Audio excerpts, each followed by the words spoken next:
Good morning, everybody. Welcome to our first Coffee and Conversation of Spring 2021. I hope the semester has gotten off to as smooth a start as possible. We've made it through the first week of classes, and we're about to make it through the final cancellation for non-payment later today. So I know it's been a really busy time. I'm excited to kick off our first session of the semester this morning, advising as social justice, which was a heavily requested topic in the survey that we did last semester, and I know is just feeling really relevant for many of us, given all the things that have transpired over the last year and sort of the emphasis on social justice and the importance of allies and advocates. So I'm excited this morning to welcome our two facilitators, Dr. Brad Johnson, who is a clinical associate professor of higher education here at UNCG. And then also Brandy Probst, who is the director of Elon 101 and assistant director of academic advising at Elon. And Brandy is also a multiple time alum of UNCG and a former colleague here at UNCG as well. So I know we're excited to welcome her back. I'll turn it over to them here in just a few minutes, but just a little bit of housekeeping things. First of all, please be sure to sign in if you didn't have a chance to do that before the session started today. I'll be sure to include the link to the sign in the chat here in just a little bit. And we will be recording this session. So if you've got to dip out early, or if you have colleagues that weren't able to be here today, that will be made available on the Advisors Academy website, likely by the end of the week or early next week. And I'll just welcome you as our dialogue gets started today. Please be sure to include any questions in the chat. I'll be taking a look at that and making sure we get those questions answered. But also you're welcome to unmute your camera and your mic as things get started as well. So Brad and Brandy, I'll turn it over to you.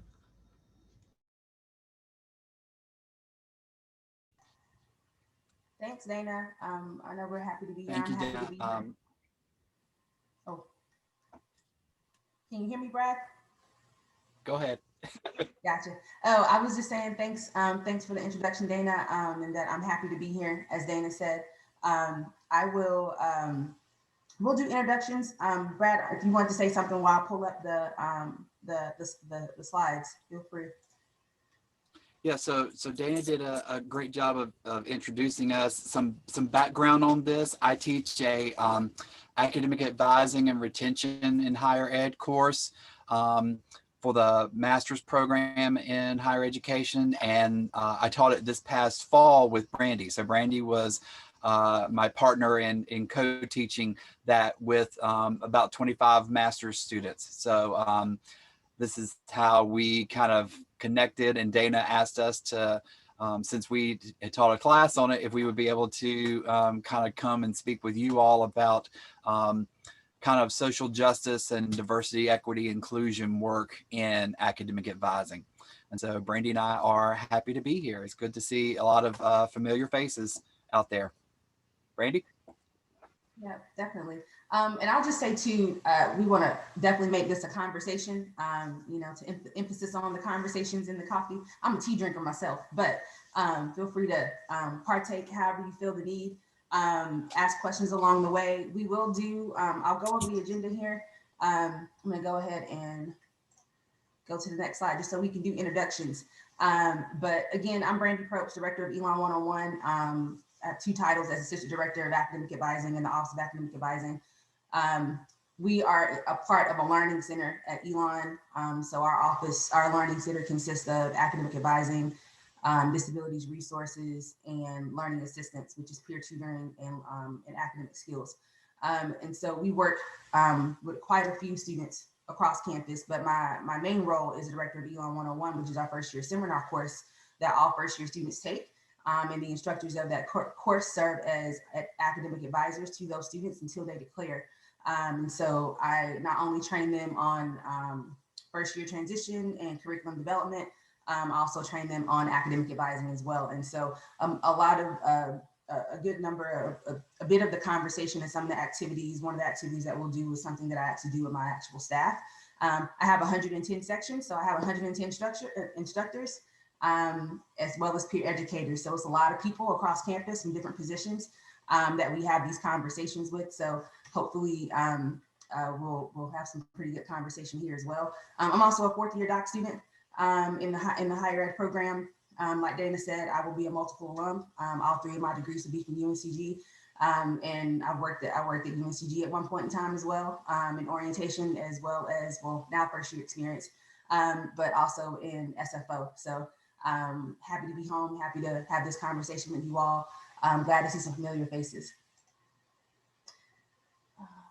Let's see here. Get my buttons right. Okay. So just to go through kind of what we're going to do today, I know we have about 90 minutes, but we're not going to talk to you for 90 minutes. So just an overview, we're going to just lay some baseline just so everyone's on the same page about some key terms and concepts. We're going to talk briefly about the article. If you didn't get an opportunity to read it, that's completely fine. I'm just going to touch on it just a couple of minutes just to make a couple of points there before we go into some actual application and just talking through some case studies that Brad and I have identified and kind of reflect on your role as an advisor within those case studies.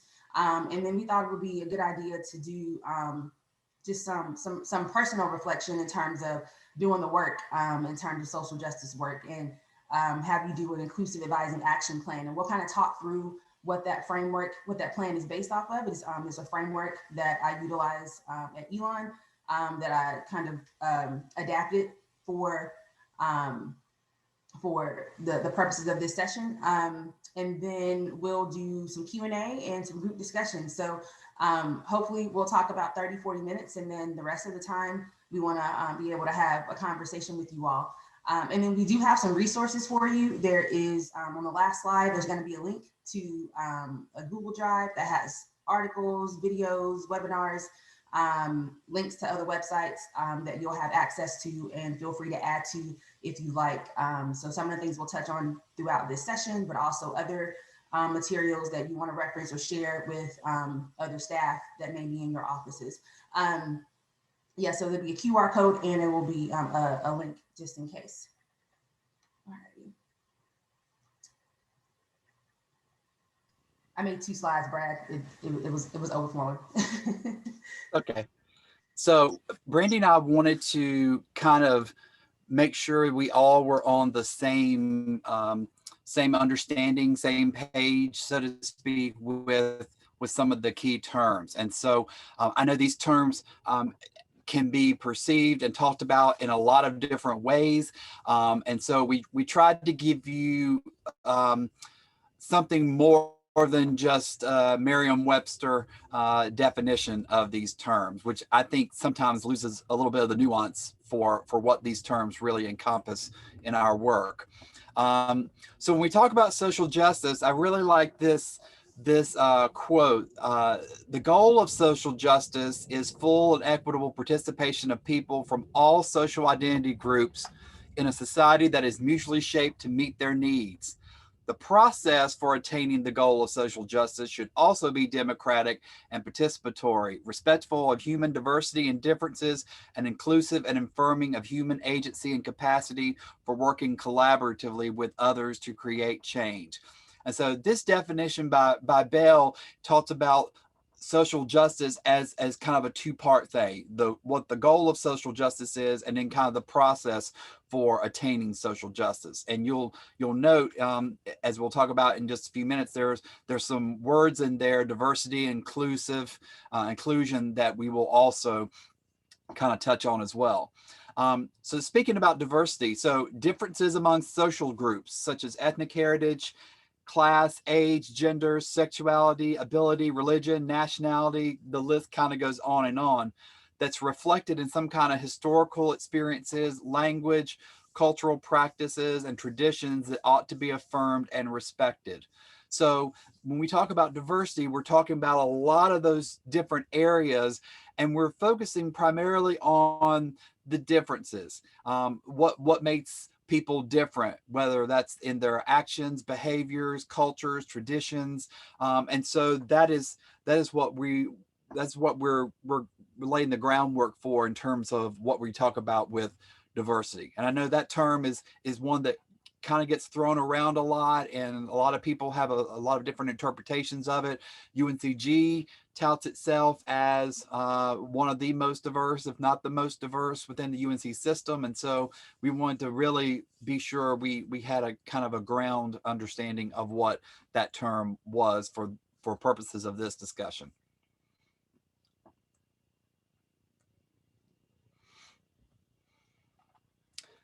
The next term we wanted to talk about was equity. And sometimes people conflate equity and equality together. But when we talk about equity, we talk about giving people what they need in order to make things fair.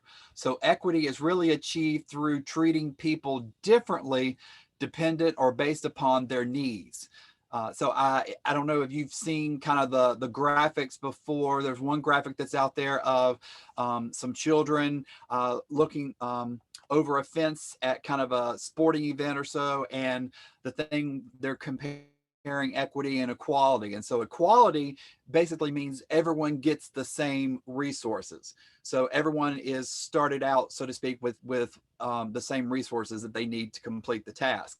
Equity really focuses on that difference and making sure that those who may need more resources or more support are given those resources in order for the playing field to be leveled out and for everyone to be able to achieve.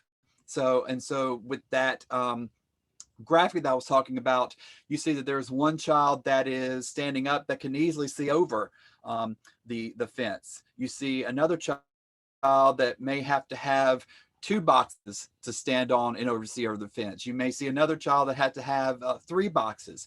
And then there is a graphic now that says, why does the fence have to be solid or so? Why couldn't it be a chain link fence? What happens if you have a person or a student who uses a wheelchair or who may not be able to stand? And so that's kind of the difference we wanted to talk about with equality versus equity. In terms of inclusion, this is talking about individuals with different identities feeling and or being valued, leveraged, and welcomed within a given setting. And so what I liked about this quotation is that Bolger also talked about diversity in her article. And she said, if you think about diversity and inclusion as diversity would be the dance and inclusion would be getting an invitation to the dance. And so inclusion is really trying to make sure that everyone feels like they are welcomed in that environment and that their talents and their differences and strengths and everything that they have and they bring to that environment are welcomed and appreciated and utilized. And then from an academic advising standpoint, we're going to talk about culturally responsive advising. So this considers a student's culture, history, experiences, and requires an advisor to use their comprehensive knowledge to engage with their students across cultural differences. And I think this is really important given that we do have a very diverse student population here at UNCG. And there's even diversity within the areas that many of you advise in. You may advise general students overall with no specific major. You may be very prescribed in terms of, business school, HHS, School of Education, and so forth. And so I think it's really important that, and we'll talk about this with Brandy's action plan, is how do we leverage our ability to be able to relate to our students who are coming from such different backgrounds versus some other institutions. I'll say some of the ones that I have attended and worked at, whereas the student body can be a little bit cookie cutter. And so we'll talk a little bit about how to leverage culturally responsive advising in working with your students.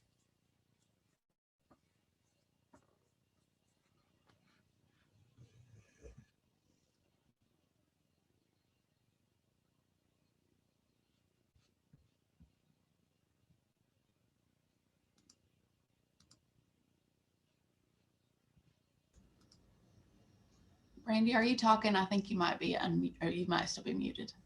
Of course, I'm muted. Yes, thanks, Dana.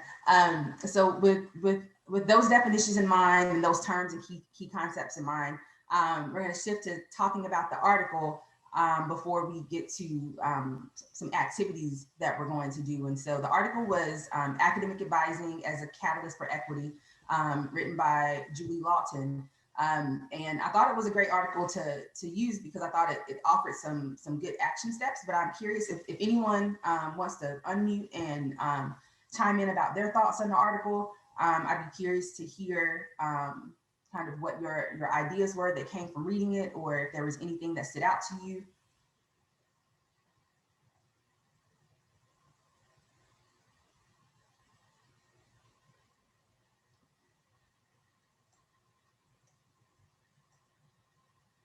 And I'm trying to see my chat just to make sure. Okay. And so if not, that's completely fine. What I do want to point out in the article is that this quote here is what kind of centered the article for me. And it says, in practice, redesigning academic advising so that equity is central requires institutions to pursue transformative change rather than piecemeal enhancements. This requires organizational growth and development that combine changes to structures, processes, and attitudes through both individual and systemic equity actions. And I thought the article did a great job at providing action steps for individual action and for systemic action for campuses. And I wanted to take a couple of minutes to talk about this article, because although for this session today, we're going to focus on individual actions and kind of the work that you can do as an academic advisor from where you are in terms of your office. I do think it's important to recognize that you can't do this alone, right? This is a university effort. It has to be a campus-wide initiative. It has to be a campus-wide effort. It has to be intentional. And I think recognizing and pointing out and acknowledging that this has to be systemic, it has to be across campus, and that DEI issues can't be addressed with just one office, right? It can't be addressed with just the multicultural affairs office or whatever office that is on your campus. It is the work that everyone should be doing. And so we will focus again on what you can do individually from your role and from your offices. But I think my hope is that maybe this article might help to provide a good starting point or entry point, or if you've already started having these conversations on campus. I know Dana has mentioned that there's been conversation about bias response on campus and how that might impact advising council or advisors on campus. And so hopefully this article might give you some ideas or some tips or good action steps or places to start or things to pass on to administration to get this conversation started more broadly across campus. So I think Dana also put that article in the chat. If you don't have it already, it will also be in the resources if you want to refer to it later. But again, we're going to focus on the individual actions. And I think Lawton did a really good job at giving some actual action steps, right? That we're going to kind of talk through and have you think about throughout your action plan. Before we get to you doing an action plan, our next piece is we want to do some case studies. And so I think there's, how many people? There's about 41. Dana, we were thinking we could do breakout rooms. We weren't sure how many people were going to be on here. So now that I see that there's like 40 or so, about, I guess, 39, not including Brad and I, you could just put us in the breakout rooms, and I'm not sure, yeah, because I don't see the option to do breakout rooms. If you could do, you can just do it randomly and just have Brad and I, have me in one room, Brad in another. Let me see. Yeah, Dana and I are working on it. So oh, are you? Okay, good, yeah. good. So I'm going to go to the next slide. So as they're doing that. So for the case studies and reflection, I'll show both of the case studies, and then you'll get dropped into a room to talk through these.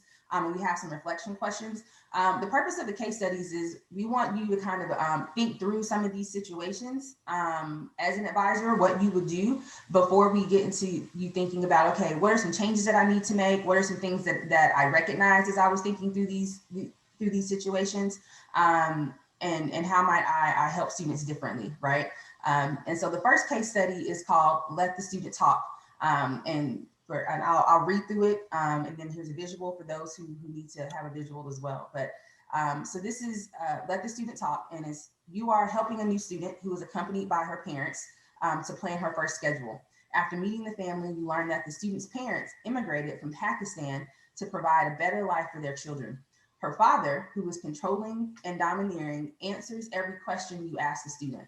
The student and her mother look at the floor throughout most of the advising session. When the student does express an interest in taking a Shakespeare course as part of her general education, her father replies angrily, "What the hell do you want to take a Shakespeare course for? You're not going to need that in business."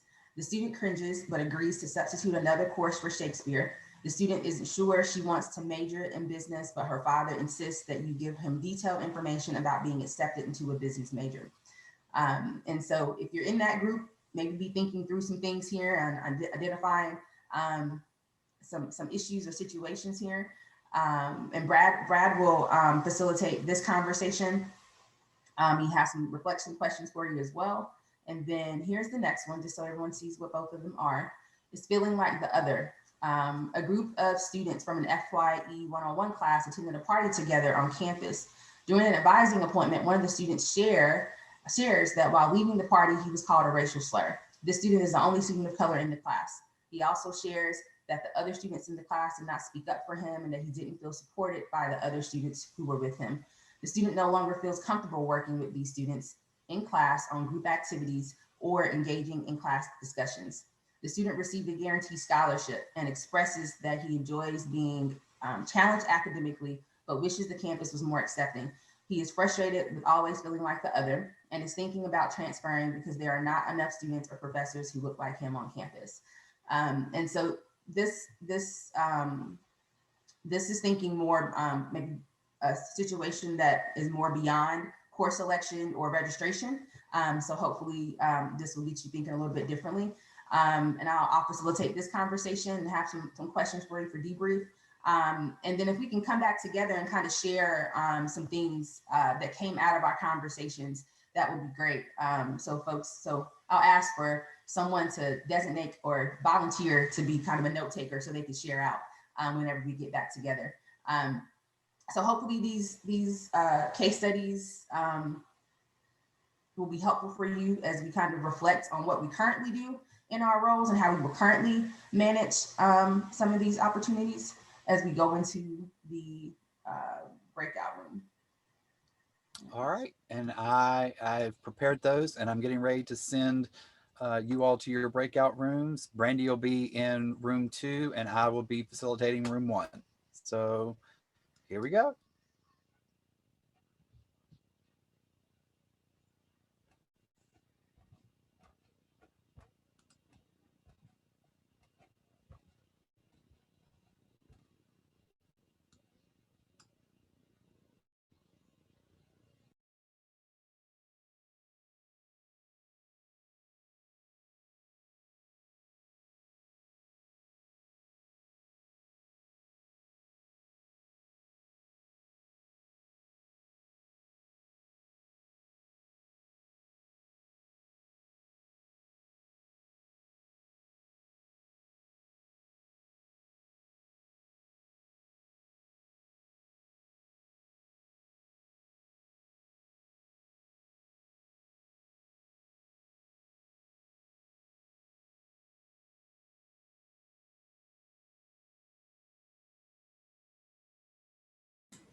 So do we know which scenario we're working on in our group? I think we're working on scenario 1, but I think we're waiting for Brad, if I'm not mistaken. Yep, I think Cole's right. I'll check in with Brad to make sure he's going to be with us shortly.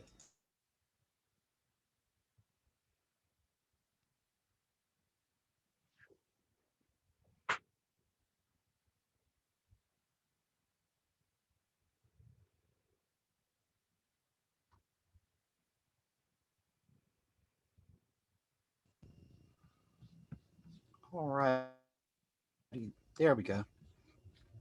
So you all have the first case study, and just to help you all remember it, I'm going to copy it into the chat. And so from what you remember about the case study when Brandy read it, what are some of your initial thoughts on this? Has anyone ever had anything like this happen to them from a cultural standpoint? I know that we have some very enthusiastic parents and family members that sometimes like to get very involved with advising. But you may not have had the cultural aspect that this case study kind of brings up. So kind of talk a little bit about your initial thoughts on this, and then I will throw out some questions for you all to consider. I had a very similar experience this past semester, but it was rather than a parent-child, it was a husband-wife that were Saudi Arabian, and the wife was the student. And I found that actually more challenging, I think, than I would the parent-child, because the dynamic of a child kind of separating, going on their own path, becoming their own person and thing is different than a person who's committed to their spouse and under the cultural norms of that culture, really are more in tune to take into account what their spouse desires. And so that was really tricky for me to navigate, because the husband was on the call and very involved in the discussion and making his feelings heard. Yeah, and that's a great thing to consider, because I hadn't even thought about the fact of this could be a partner spousal relationship and not even a parent family member student relationship. So that was a great example. I usually point out that in my experience to whoever is present, that in my experience, students perform better in a subject that they have an interest in than a class that they might not particularly be interested in, which is why we have a wide variety of choices when it comes to, say, a literature option. Great. So what if by acknowledging the father's behavior only makes him more difficult? So what happens if you do set out to kind of challenge that behavior or so with him, and it turns out to make the situation more difficult? How would you go about approaching that with the student and with the parents?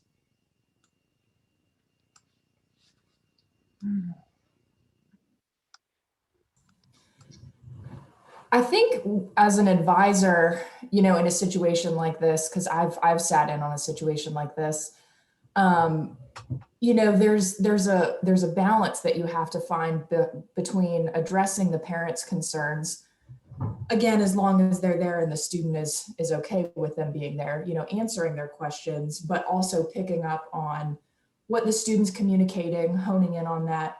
But again, finding the balance between how can I answer the father's questions and make sure he feels heard and understood, but also the student as well.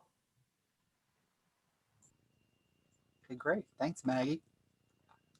Other thoughts about this?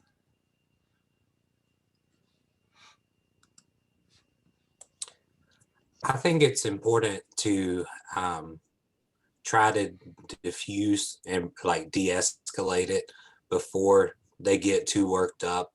And I think a lot of that is something you can do through educating about the curriculum.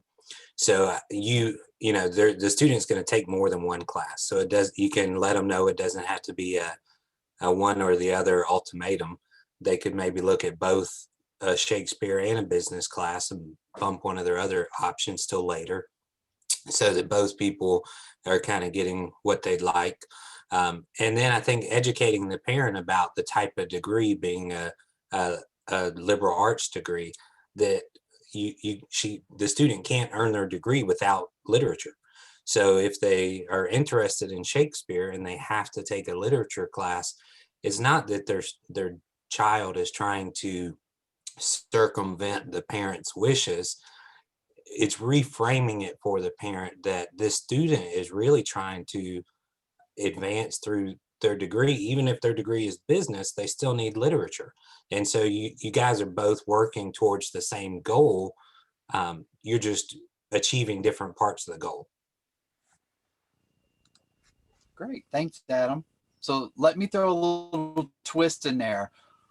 What if the Pakistani culture or tradition dictates that the man in the family addresses all authority figures, which means in this situation that the student who identifies as female and the wife who identifies as female would not have any kind of voice or so in that process? How would you, what would be your thought process about approaching that given this kind of cultural tradition or custom?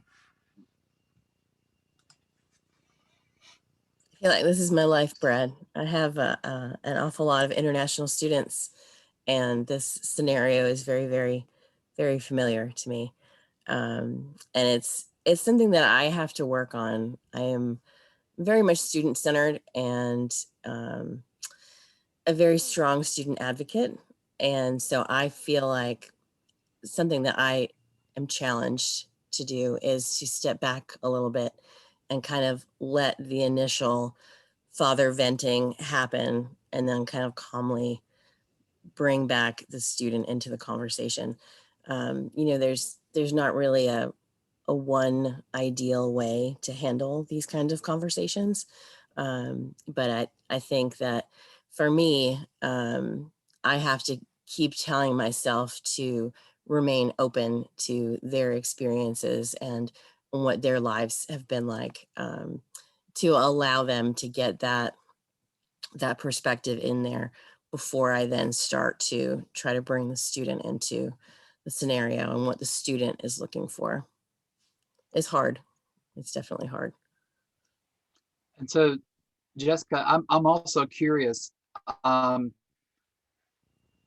what if this tradition went even further and played out in terms of the father not really seeing you as an authority figure because you identify as female? Because there are some cultures that is the way that, because you may have the title, because you may be the expert in it, kind of their cultural lens or perspective is you're not really someone that I can talk to or that I should be talking to. Have you ever had that situation come up, or have we, and how have you kind of delicately navigated that aspect? Yeah, it is. That does happen quite a bit, just because of the alphabetical breakdown of my caseload. Many of my students are international, and a lot of them are from a variety of different places. And unfortunately, the treatment of women is not what I would like it to be in a lot of cases. But I think that for me particularly, I try to not take it personally, understand that it's a cultural thing. It's part of their their culture and what they are used to, what they have experienced. And I'm not the kind of person that can just sort of I'm not the kind of person that can completely back down and just let it go. But I think over the years, I've gotten pretty good at feeling out the situations and being able to, as you say, delicately finesse the situation so that there is some level of understanding. And whether everyone likes it or not, there has to be some kind of movement forward for the student. The student is there for a reason. And the parents want the student there for a reason. And ultimately I'm the one that gets them through that. And it is, sometimes are easier than others. Oftentimes actually, I find that the parents do, or the father in this situation, will take a minute to step back and realize that I have experience and authority in some things. And even if they don't like if they don't necessarily like what I'm saying, they do end up respecting what I'm saying, and we get somewhere. I've not had a situation that has completely fallen apart, where we haven't been able to communicate through it. It takes a while, and it takes a lot of, it's challenging. It's challenging, but I thankfully I have not encountered a situation where there's been a complete communication breakdown. Yeah, and I can imagine that it's challenging. And if you add that on top of, I imagine, well, I know, because I've had some of you as students and or have some of you as students in class, many of you have very large caseloads. And so advising appointments are going to be very critical times. There's not going to be a lot of time that you can devote to maybe having some extended conversations that you may need in order to navigate situations like this. So that's kind of another thing that also keep in mind too, is you almost have to be able to think quickly on your feet when you have situations like this. Anybody else want to chime in on this one before I throw you another kind of obstacle? I think one of the things that really strikes me about this case study and this scenario is that I think oftentimes it's easy to think about being culturally responsive and being a social justice advocate as like the same thing, but sometimes they're almost like competing priorities. So acknowledging the cultural differences is maybe in like a strange juxtaposition to whatever values are important to me as, you know, an advocate for students or for women or for equity or equal right, you know, like that kind of thing. And so how to sort of, as you used the word delicate earlier, but, you know, really how to integrate those two, even if it almost feels like one is competing against the other, or how do you sort of prioritize those differently, you know? Yeah, I mean, and that brings up, you know, we talked about equity, we talked about inclusion, and you're right, Dana, that right now kind of butts up against, because the student is not being included in the conversation. There's not that inclusive environment. It's very kind of distancing, so to speak. And so with that, I'm gonna throw in one more thing. What if in this culture that family tradition dictates that the child does not question her parents, that she be grateful for even being allowed to attend college, or that the father is considered the patriarch of the family and makes all the decisions? So we've talked a little bit about the father and the patriarchy aspect of it, but what about that notion or so that the child doesn't question their parents, and that, you know, they should even be grateful for attending college, which we tend to see a little bit more, I think, with female students in some cultures than we do with male students. How does that kind of change or inform your approach that you might take with this situation?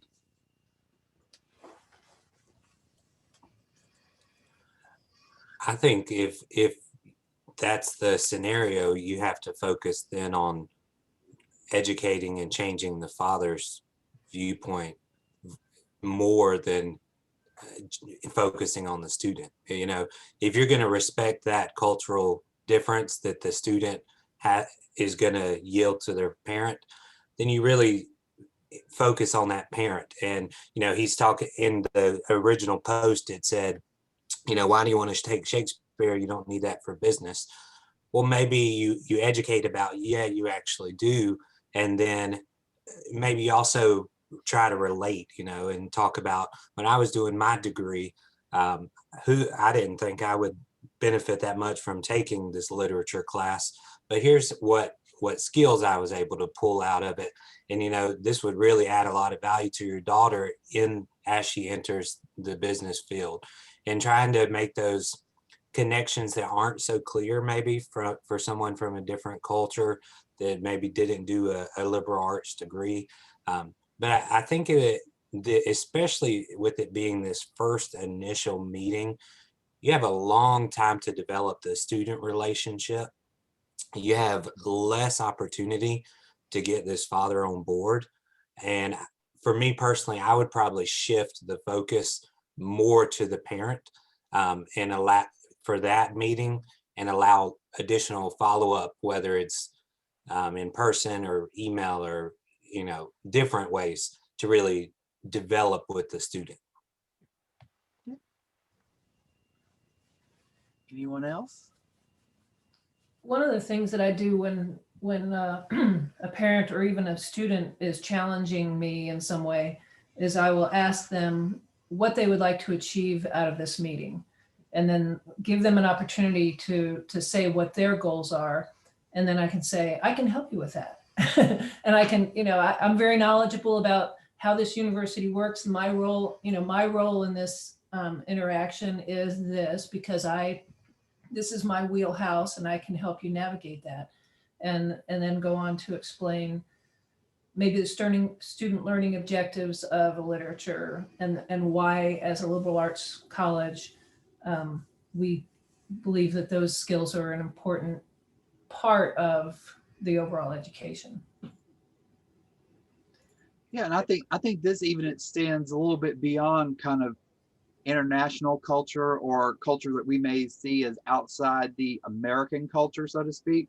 I mean, if you think about it, we still have quite a few students who come to UNTG with the notion that they have to be a certain major in order to make their family proud or their parents proud of them, especially if they are low income, if they are first generation. They have an added burden of trying to carry that success of getting that college degree for their family. And so they may be struggling with the fact of they may be really great and really passionate about art and art history, but they're getting pressure from their family of you're going to kind of waste this opportunity to go to college on something that is not going to be beneficial, or is not going to be productive, or is not going to help you be financially stable.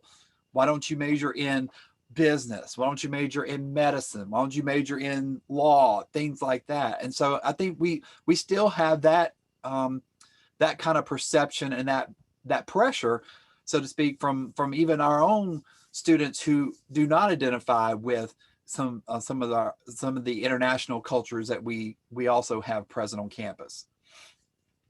Yes, Jennifer. So that, health related majors, nursing is one of those things that, I've seen students really get pressured on, and really, they got to be a nurse. They've got to be a nurse or their life is over with.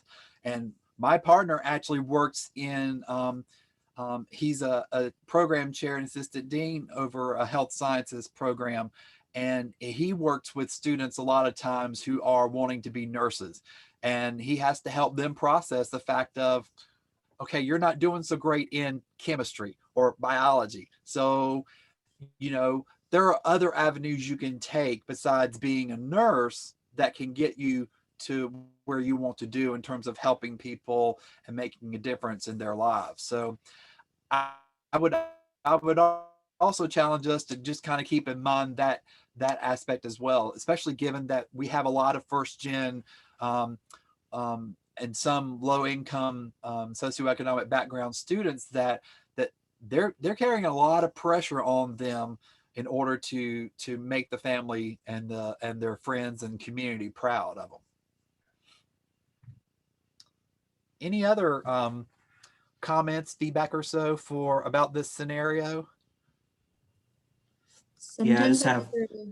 Go ahead, whoever that was. I don't know who that was, but go ahead. Thanks, Shannon. No, this is Cole. Yeah, one thing that stood out to me was that it's very revealing that like this situation, this is just one situation, but will be with her and will be added stress for this student throughout the semester. And I think as advisors, it's important, obviously we would advocate for this student and to really hone in on that and to be able to walk with that student and plant those seeds that will impact her worldview. I think that's also our responsibility as well, walking with this student, because this is just one scenario, but we're with that student for the next 8 semesters. And there's going to be some other scenarios as well that will impact this student in a very similar way. And I think it's very important that we're just able to plant those seeds and make sure that we do walk with that student through these next semesters. So that's just one thing that stood out to me, is that it's going to be ongoing, just to make sure that we know that as well. Great, thanks, Cole. Shannon? Oftentimes I find I'm an exploratory majors advisor, so I'm having conversations day in and day out with students about what major is going to be the best fit for them. And I find myself having to check in with myself a lot to make sure that I'm not pushing my values and my priorities on how the student is navigating their major exploration process. So maybe their priority isn't finding the major that makes their heart the happiest. Their priority is getting a degree and making their family proud. And then my responsibility is figuring out how to support them and meeting their priorities and their goals, not the ones that I may have for them, right? Because that's pointless. That's not my job as an advisor. And then help figure out how I can support them in getting them the holistic experience that they want out of UNCG, even if that's not in the classroom. But like getting connected to clubs. So maybe you can't take that Shakespeare class, and I'm not going to push to make that happen because I don't know what that's going to do in terms of your relationship with your family. That's not my place to press that.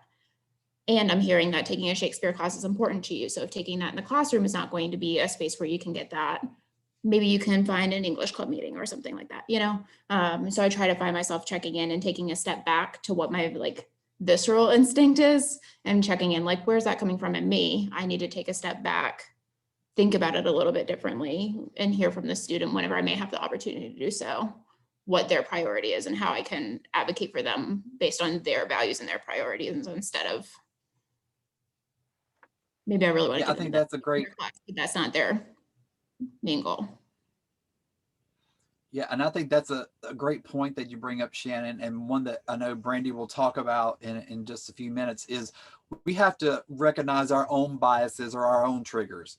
And so I think Jessica kind of hit the nail on the head in terms of, when I posed the question of what if this father really doesn't consider you an authority figure primarily because of your gender or sex. And so that can be a very strong trigger for some people. And so we have to have a little bit of self-awareness to know what our triggers are and how we're going to respond appropriately to those in the current moment or situation. I like that Kathy had a great suggestion about, when talking about Shakespeare and literature and how's it going to help with business, you can always fall back on that whole gen ed requirement. This is a liberal arts. We try to create well-rounded citizens for the global community. And so part of that being well-rounded and being a global citizen is having some knowledge of literature, English arts, so forth. And so you can always kind of say, this is just part of the process. This is part of the requirements. And so if you do have a love or a special interest in something like Shakespeare, that's a great way to meet this gen ed requirement, which you're going to have to meet somehow anyway before you can graduate. Any other comments or so before we head back to the main room?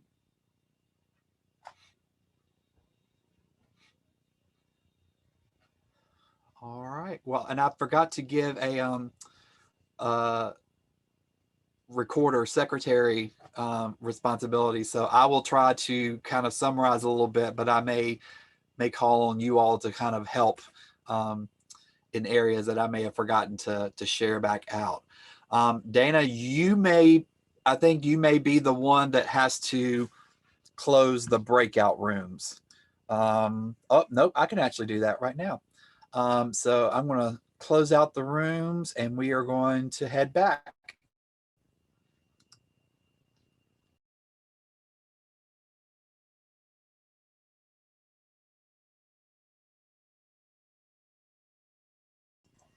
Kathy Williams, I love your cat.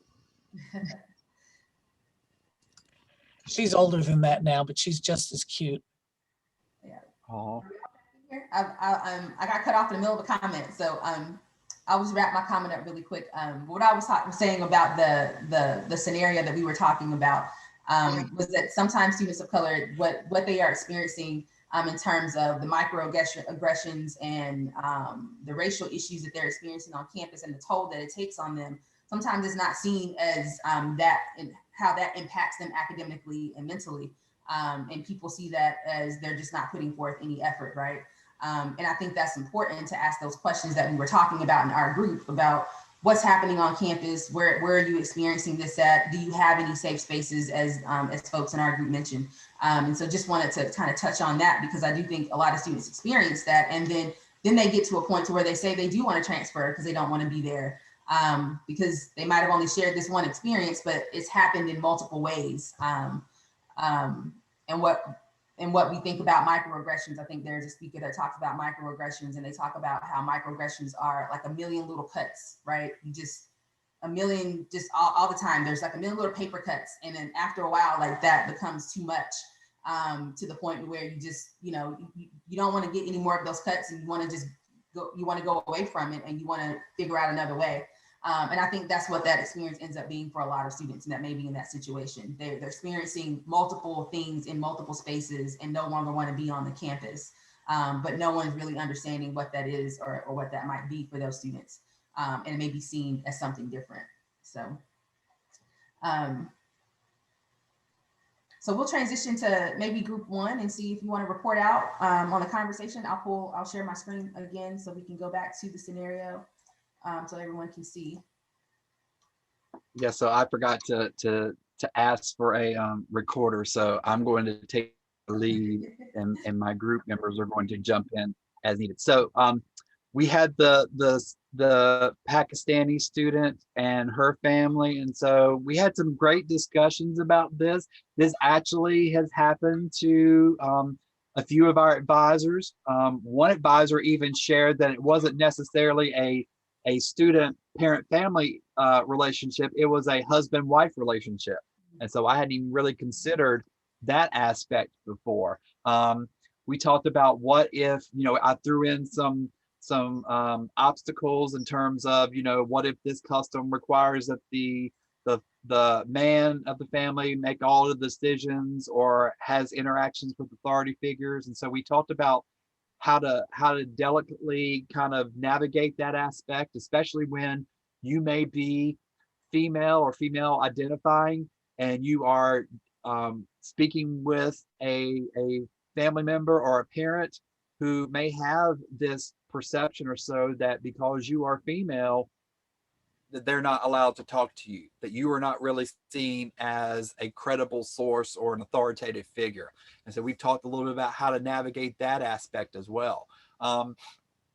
We also touched a little bit upon the burden or the pressure that not only international students, but also even some of our own domestic or American students share or have when they come to a place like UNCG, because they may be first gen, they may be from a low socioeconomic standpoint, and there is pressure on them to be successful, not only for themselves, but also for their family and their community. And so what does that look like when they come and they may really want to be passionate about a major, like, let's say art or art history, but their family is pressuring them to be, to not waste this opportunity and to take advantage of it and to major in something that is going to be financially stable and secure for them, such as business, law, medicine, and so forth like that. So my group one, did I miss anything?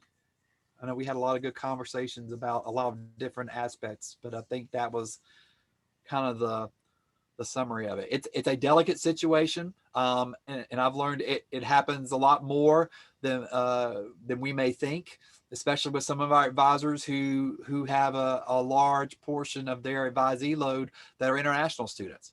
And so we talked about, you really have to be able to think on your feet. And Brandy's going to talk a little bit about this in a few minutes, about knowing your own biases and triggers.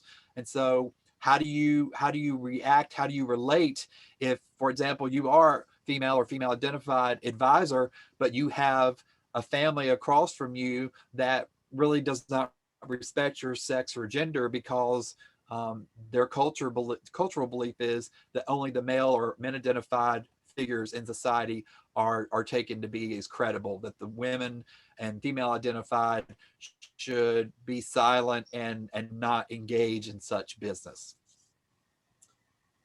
Group one, anything that I've missed?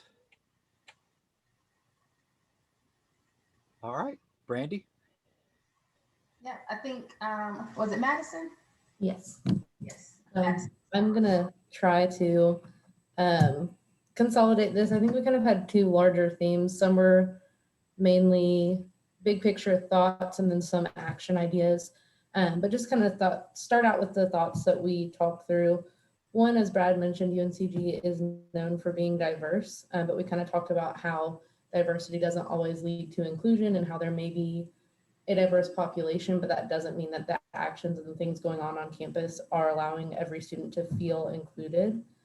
And then something that Kristen mentioned is some of us, including myself, may have assumed this student to be a Black student, but that was never mentioned. And so Kristen shared the comment that for some students, the campus may be diverse, but it may not be diverse to them because they're not finding whatever identity that they're connecting with. They're not finding a large group of students in that way. So I think that that was an important thought that we kind of considered.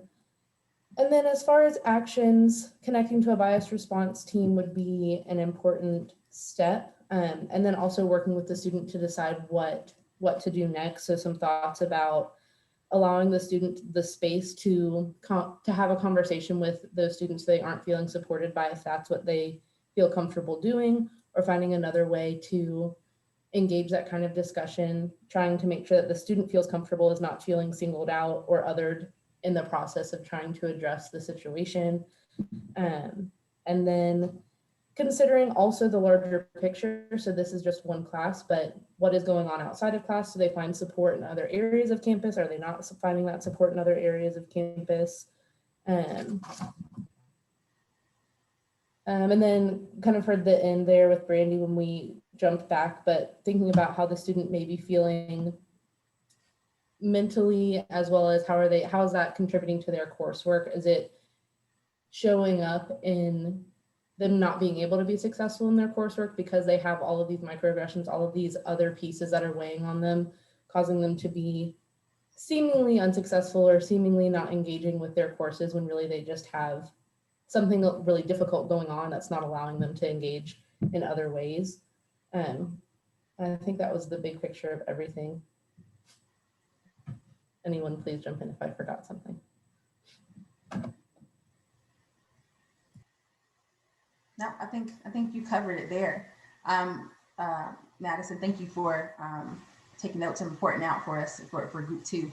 Hopefully these case studies kind of put you into the mindset of how these situations may occur and helping you think through all the nuances that and all the moving pieces and parts and the best way to help the student in a culturally responsive way.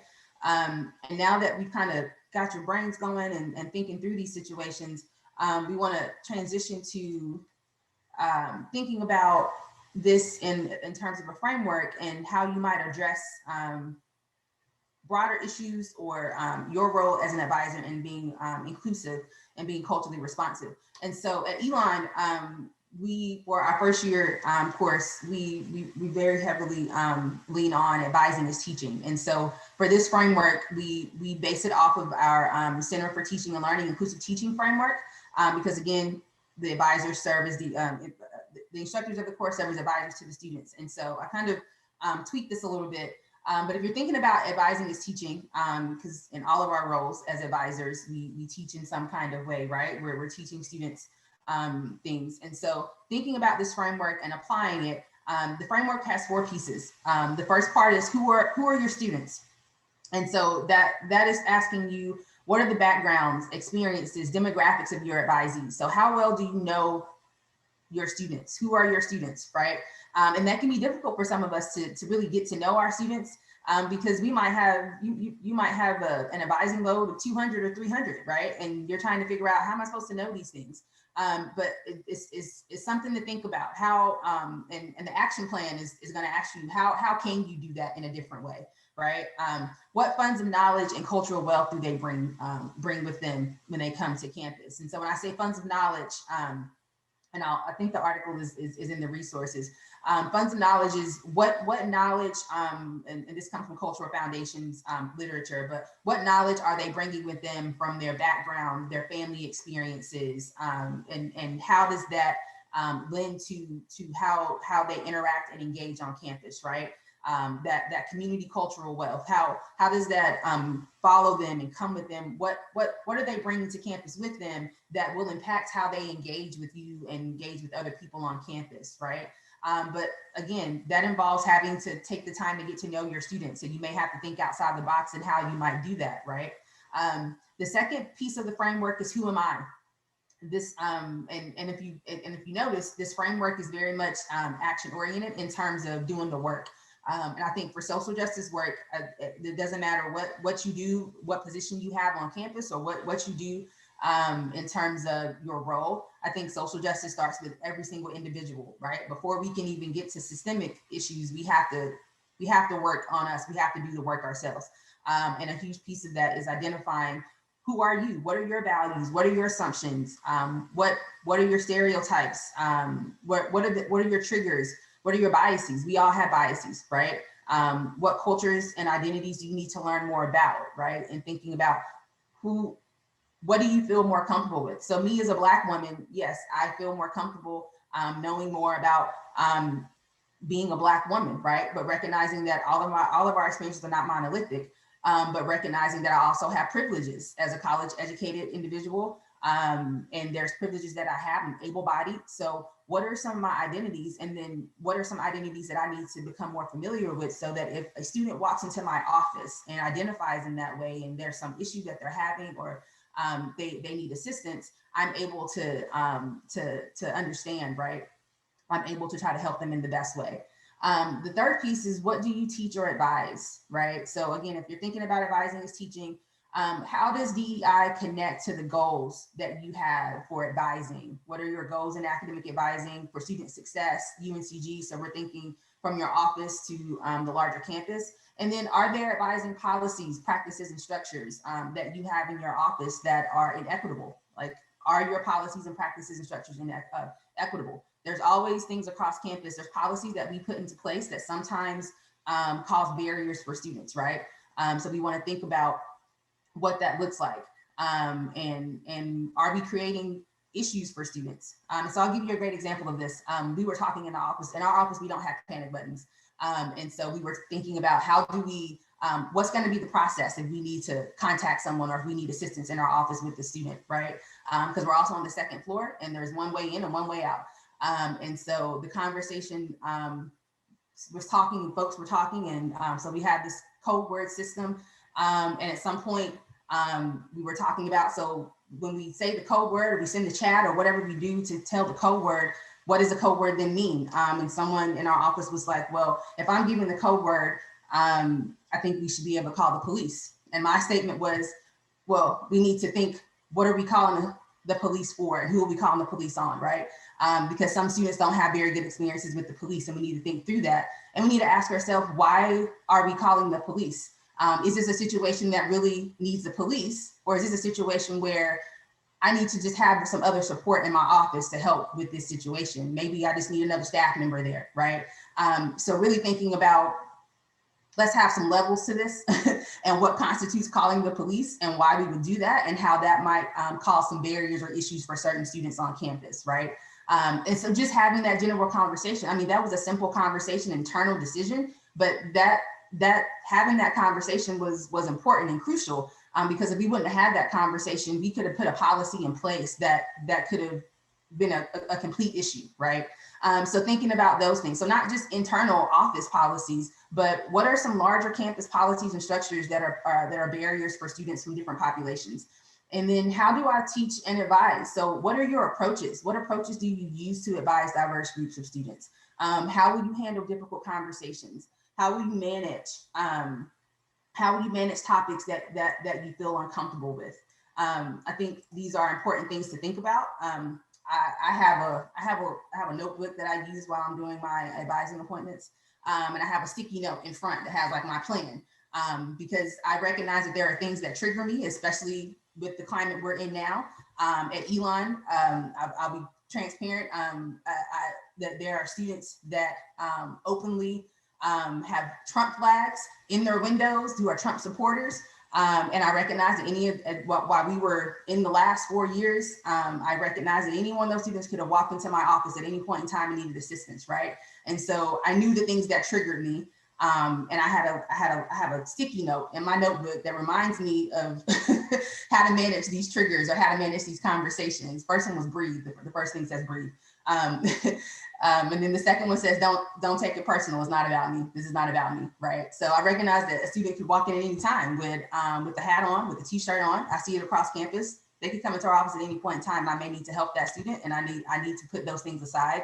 And then if there's something that happens to come up, how do I have that conversation, right? And being able to assist that student in whatever they need. So thinking through that and having a plan for that. The action plan, and I was gonna see if I could drop it into the chat, but I don't see where I can connect the file. But for the action plan, it kind of lays this out for you in the categories. It says, who are your students? And there's a section for who am I? What do you teach? What do you advise? And also on that action plan, it also asks you questions. Outside of these questions, it asks you to think about some other things on that action plan. And I'm not sure if you can see that on my screen, but I'll just kind of read through what that says. The action plan will be in the resources. So outside of these questions, another piece it says is, how will you connect and get to know your students? So how will you find out about their experiences and their demographics, right? How will you learn about their backgrounds and experiences?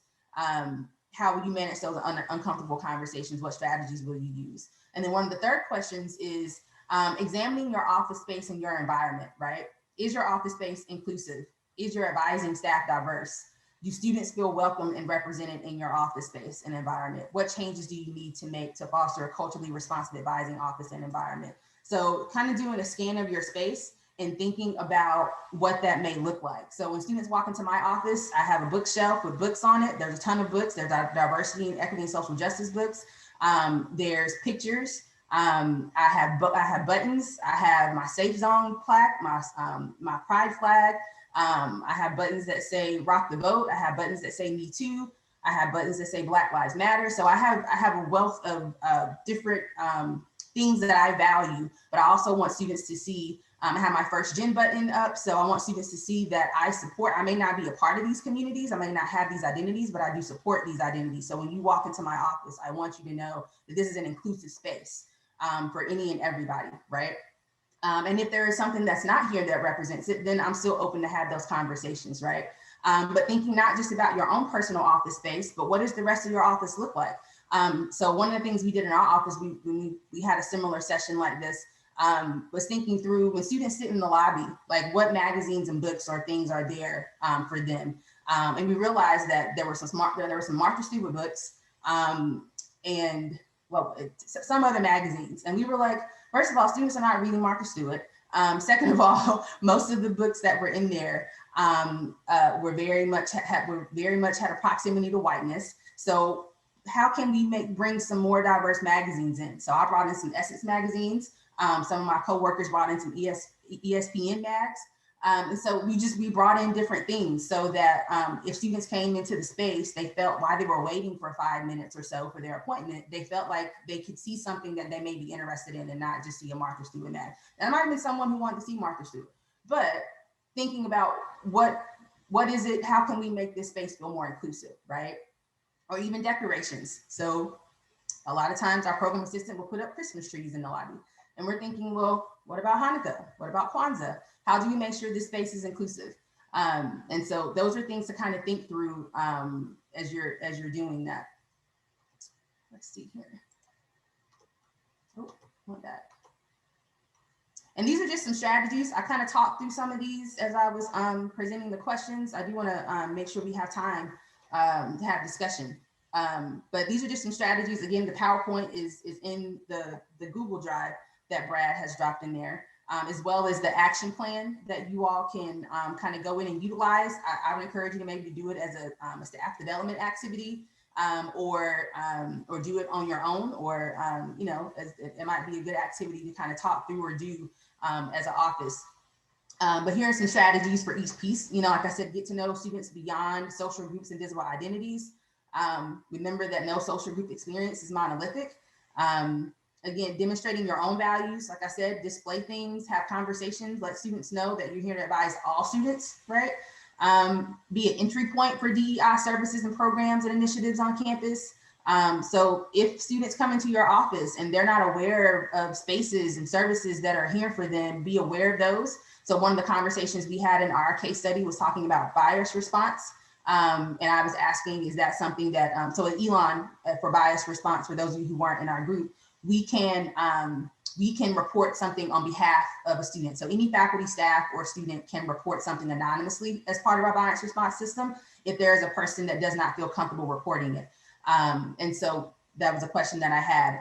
And so from what I understand, those policies are being revamped. So that might be something to keep in mind and how that might impact your role as an advisor.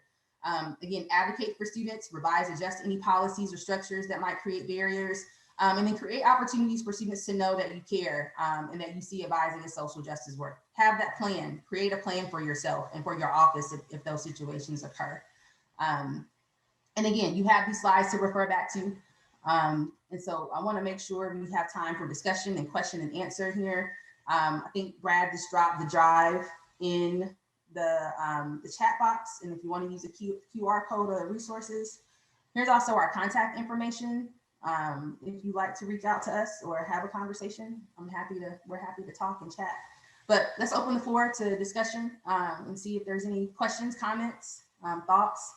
I also want to say that I'm not going to speak for Brad, but I'm not an expert on this. I am not a DEI professional at all. My background is orientation, transition, and retention programs.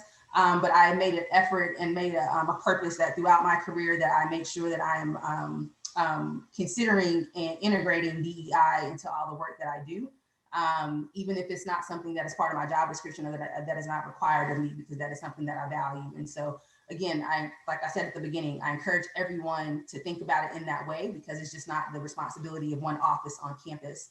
It's everyone's responsibility in order for us to get to where we need to be, right? Brandy, Kathy Williams here.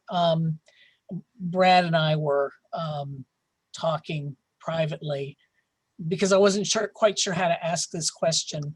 And I have to self-identify as somebody who had a Buy Don sign in her yard since last fall.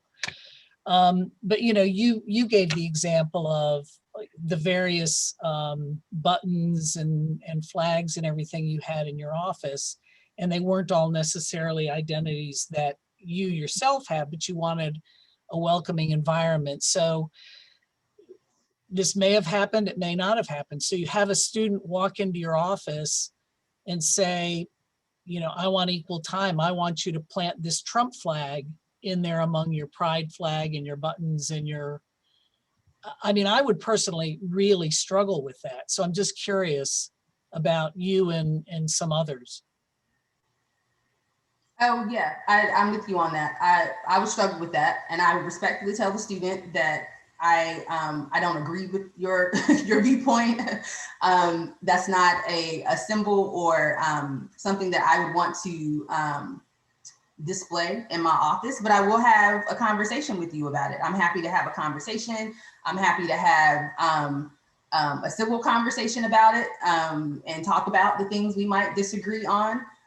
Or we might agree on something. I don't know. I don't want to make an assumption there. But I think that is where you do have choice. So just as if I was a Trump supporter, I would put up a Trump, in my office, and I might not have a Biden. I didn't have any Biden Harris because I haven't been in my office in a while. But I still have Michelle and Baraka. So, I recognize that. I recognize, and I'll be honest, I know I've had students and parents in my office that that were not supporters of them, but I am open to the conversation, and I recognize that the things that I may have up, I have a Black Lives Matter pin, I have all kinds of stuff that support Blackness in my office, right? And I recognize that those things may, may turn students off, but I do. I also have a sign that says open to conversations as well. So hopefully, you know, seeing different things and maybe not seeing some things doesn't mean that I don't, that I'm not open to the conversation. But I think with that, just like folks have the right to put up the flag and put up a sign in their residence hall window, and I wouldn't want to press upon them to put up something that they wouldn't support. I would hope that I would be respected for the same reasons and not want to, and folks wouldn't press upon for me to put that up in my office space, just like they would put what they support up in their space as well. But no, I think that's a great point. I mean, that's a conversation that I would definitely be open to having. But ultimately, I wouldn't put it up. Thank you. It's just where I'm at with it. It's just where I'm at with it. So yeah. Good question though. I'd be curious to know if other folks would do it differently. Because like I said, that's my personal approach to how I would go about it. It doesn't mean it's right or wrong. It's just that's how I would approach it. Or any other questions or comments that you all would have.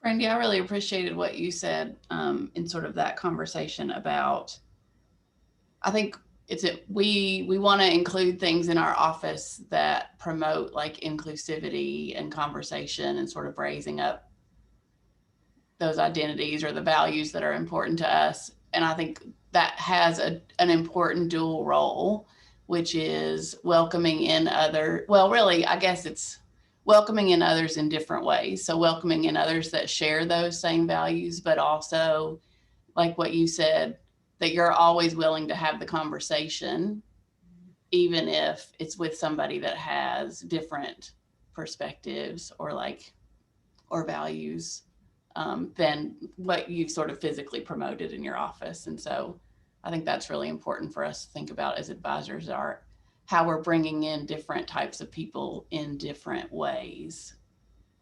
Yeah. That maybe align or don't align with sort of the values that we're trying to promote in that way. Does that make sense? Yeah, no, that makes sense to me. Yeah. And I'll say a good simple strategy that a lot of offices can do, and I'll acknowledge SFO is on their directory page, on their Meet the Staff page. Everybody who's gone through Safe Zone training has the rainbow triangle. You know, so that's because a lot of students will look for those staff directories for offices they're getting ready to visit. And so that's important, I think, to put out there. You know, I would love to see if we could have a first gen kind of icon, if we could have, you know, recovery zone icon, green zone icon and everything, because that really sends a message to students that, you know, you may not identify with those identities or those backgrounds or experiences, but you have taken the time to educate yourself and get more knowledge about that to where you can work with students who may need help or assistance from those backgrounds. And that's very simple to do. That just takes really somebody who's web savvy to go in there and put the icons by the names, but it can have a huge impact on the students that come in. I know when I worked in housing in Residence Life, our offices were not all in one central location, especially if we were coordinators of Residence Life, their offices were out within the halls. I tried to make it a point to where when students entered into the main office, that there was a list of the staff who had gone through Safe Zone training, so that the student could come in and say, oh, can I speak to Brad, and not have to come in and disclose, I am a lesbian student and I really need to talk to somebody who gets who I am. And so that makes the process a little bit easier. So even just thinking about little things like that doesn't take a lot of time or effort or doesn't cost anything can go a long ways with making your office seem more approachable and more equitable for our students. Yeah, yeah. We recently at Elon, so very similar to Safe Zone, we have a database of all the faculty and staff who are first gen, and there's on a website that students can go to. And then we get emails whenever their logo gets updated. That's been really helpful because unlike UNCG, we have a small number of first gen students, and at least for me, when I was at UNCG, there was a lot of honor in being first gen, and I feel like it's still that's still the case. But at Elon, that's not necessarily the case. There are some students who are first gen, and they would never share that they're first gen.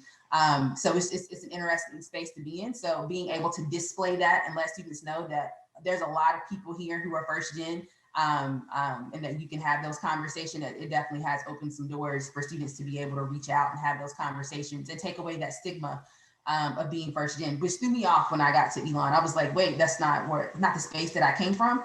And it's not what I was familiar with in being a first gen student, and having pride in it. And so I definitely agree with what Brad is saying about just those small things, right, to make a space more inclusive, or let students know the campus is, we know you're here, we want to provide that opportunity. I'd also point out one of the things that I don't know that we touched on, but Brad and I were talking yesterday, we were kind of reviewing the presentation, was talking about as people who are who have marginalized identities, and staff members, a lot of the times we have folks that will refer students our way, right? Because they feel uncomfortable having certain conversations.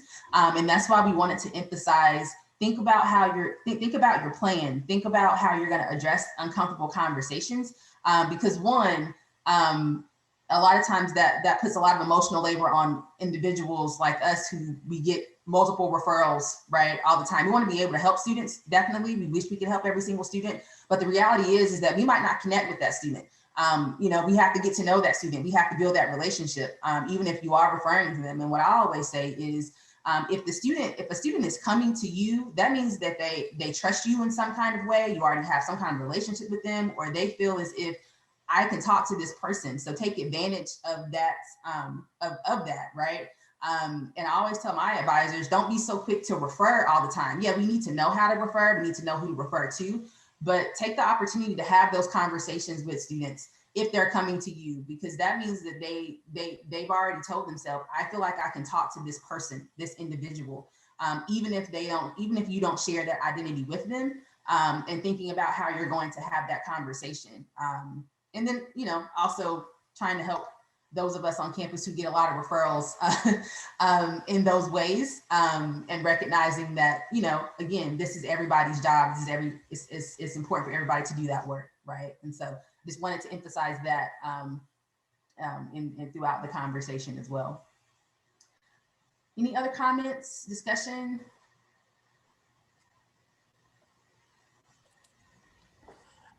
I personally feel. Go ahead, Adam. Okay, Adam Landreth here. I feel like our spaces should really be free zones from political statements.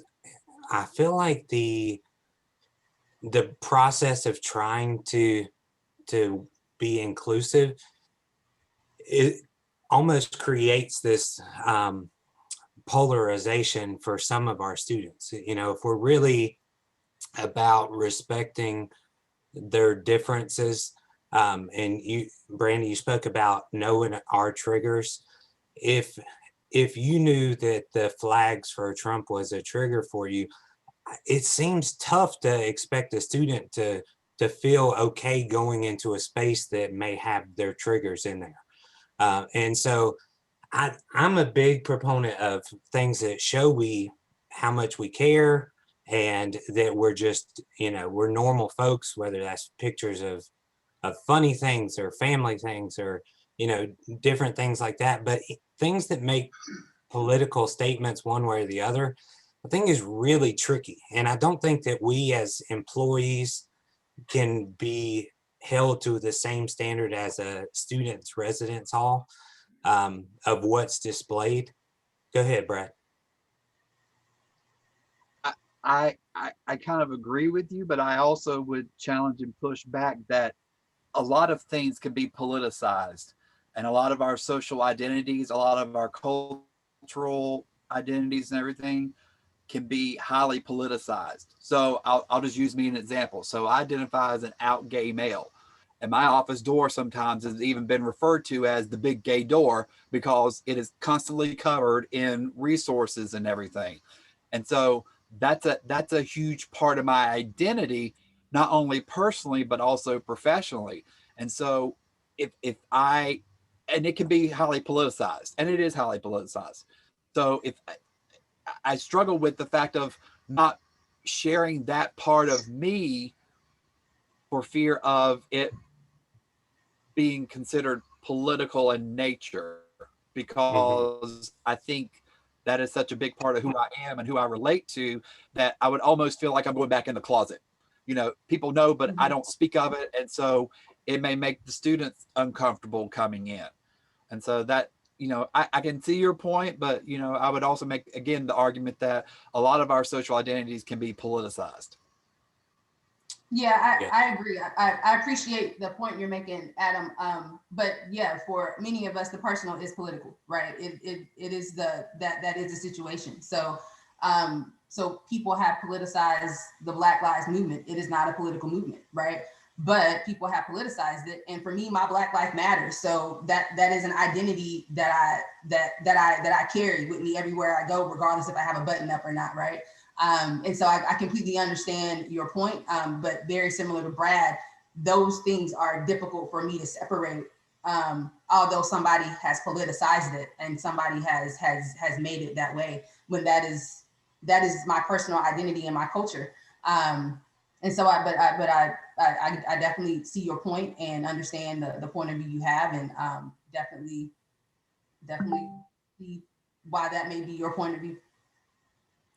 Yeah, I think my view is that I wish that kind of what Brad was saying about expanding the university adopted things. So not just Safe Zone, but first gen, different things that are university sponsored that show how we can have all these different tools to serve and welcome our students is really ideal for me. Because I want all students from all backgrounds and all, you know, setting personal beliefs to feel welcome. And it's tricky for me of how I can personally make them feel that way without, you know, some of them feeling really like they can connect with me and some of them feeling like, you know, it's a chore that they have to endure. And so, yeah, just kind of my thoughts. Yeah, and I want to make sure we point out the comments, because I think there's some good points being made there. So Kathy had said, I agree that it's probably not appropriate to have a Trump flag, excuse me, or a Biden hair sign, but most everything is politicized right now. I think it might also, I'm also with a private institution. That might be a nuance there. Might be something to think about. Private versus public. That might be something to consider. I think and then Sydney says, I think there's a difference between showing images and or items that affiliate with the political party and symbols or items that display solidarity with marginalized groups in order to make them feel welcomed. I think that's a good point to make there. And then Britt said, very different to have materials up supporting an individual in a political campaign. And then Kathy said, agreed, Sydney, not sure everyone gets that nuance. And then Brad said, agreed, Sydney, but we have to be aware that there will always be some who politicize that show us a lot of solidarity. So yeah, I mean, I think this goes back to that conversation about how do we manage those things, right? How do we manage these situations? And I think if you make those choices, then you have to be willing to have those conversations if they occur. And then being able to think about why, you know, what does your space look like? Why is your space, you know, why are you making the choices that you're making? And is your space inclusive, right? So students may walk into Adam's office and feel inclusive, and then there may be some students that may walk into my office and feel or not feel included, or some may feel included. So I think those are conversations that we have to definitely have with ourselves, and do that work and figure out what that means, right, for us in our roles. So I appreciate you bringing that conversation forward, Adam. I know we're at time, so I don't. It was a good conversation to have. I appreciate you all and your thoughts. And thank you all for attending. And I'll let Dana wrap it up there. Yeah, absolutely. Thanks, Brad and Brandy, so much, and for all of you for attending today's session. I think I've already said to Brad privately, it looks like we might have to come back for a part 2, because I know there's just been a lot of dialogue, and there's always a lot to unpack with this particular topic. So I'll thank our presenters again. I'll put a quick plug out there. Be on the lookout tomorrow for an update about the rest of our series that will take place for spring 2021. Go ahead and mark your calendars for Wednesday, February 10th, which will be our next coffee and conversation. And the topic is Minerva's Academic Curriculum, our new general education program that's launching in the fall. And I know we've got lots of questions surrounding that. Thanks everybody again, as always, and be on the lookout for these resources and the recording of today's session on the Advisors Academy website. Thanks so much, everybody. Bye-bye. Bye.